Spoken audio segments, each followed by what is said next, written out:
This week at work, it's been a busy week. I managed to enjoy two fairly substantial workshops with around 50 business owners, established business owners, on two occasions over a 4-hour period each, where we look at how you scale and grow and what you can do differently in a world of change. And what was really interesting, there was a fascinating question that was asked from one of the well-established, better established business owners.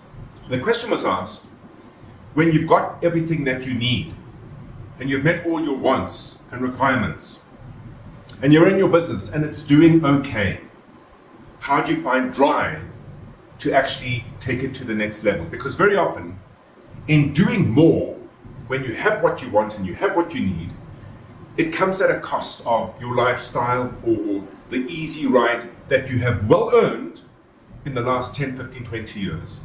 Why should you change it up? And here's the answer. If you're not growing, you're dying. Your business has been eaten away by inflation. It's been eaten away by competitive forces. The environment of business is changing. If you're not innovating, you're dying. For the very same reasons. So in effect, you have no choice but to always keep in the saddle or your foot on the accelerator. Growth is what you need in order to survive, despite the fact that you have everything you might want as a private individual.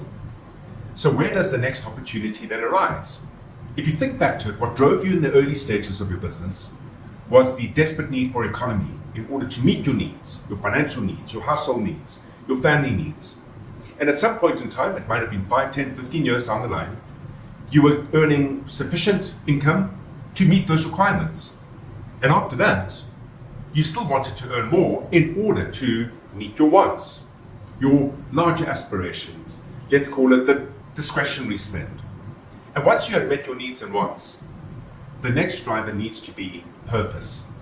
For me to get my business to the next level, beyond the fear factor of not doing so, what is the hope factor that I should strive for? And finding purpose when your needs and your wants are met is an essential job for every business owner. If you don't manage to find that purpose, then your appetite for investment and hitting the accelerator hard to grow and innovate and therefore stay relevant and therefore maintain what you have is unlikely to occur. The fear factor is simply not enough. It's food for thought. I'm going to be doing a lot of thinking on that, and I'll be sharing some insights that emerge from these two fairly substantial workshops. But until next week, have an entrepreneurial day.